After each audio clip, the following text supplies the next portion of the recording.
So మీ అందరికి idea ఉండే ఉంటుంది, robotic process automation RPA jobs అని ఉంటాయి సాఫ్ట్వేర్ ఇండస్ట్రీలో. మరి ఇవి నేర్చుకోవచ్చా, డిమాండ్ ఉంటాయంటే మొన్నటి వరకు ఏమో కానివ్వండి, ఇంకా ఫ్యూచర్లో ఆర్పిఏ జాబ్స్ చాలా డిమాండ్ అయితే రాబోతుందండి. ఎందుకంటే ఓన్లీ మీరు ఆర్పిఏ టూల్ ఒక్కటి నేర్చుకుంటే సరిపోదు మళ్ళీ.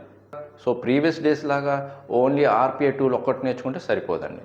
ఆర్పిఏ టూల్స్ అంటే మీకు తెలిసే ఉంటుంది, ఆటోమేషన్ ఎనీవేర్ అని, బ్లూ ప్రిజమ్ అని, యూఐ పాత్ అని ఉంటాయి.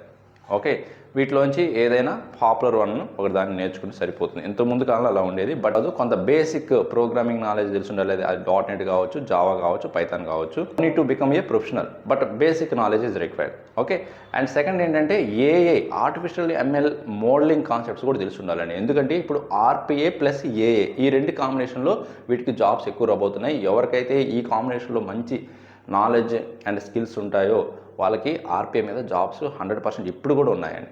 Okay, and more over cloud knowledge కూడా ఉండాలి. ఎందుకంటే ఆర్పిఐకి సంబంధించిన సొల్యూషన్స్, ఎందుకంటే ఆర్పిఐకి సంబంధించిన అప్లికేషన్స్ కానీ ఆ సొల్యూషన్స్ కానీ క్లౌడ్లోకి డిప్లాయ్ చేస్తున్నారు కాబట్టి, సో క్లౌడ్ నాలెడ్జ్ కూడా ఉండాలి.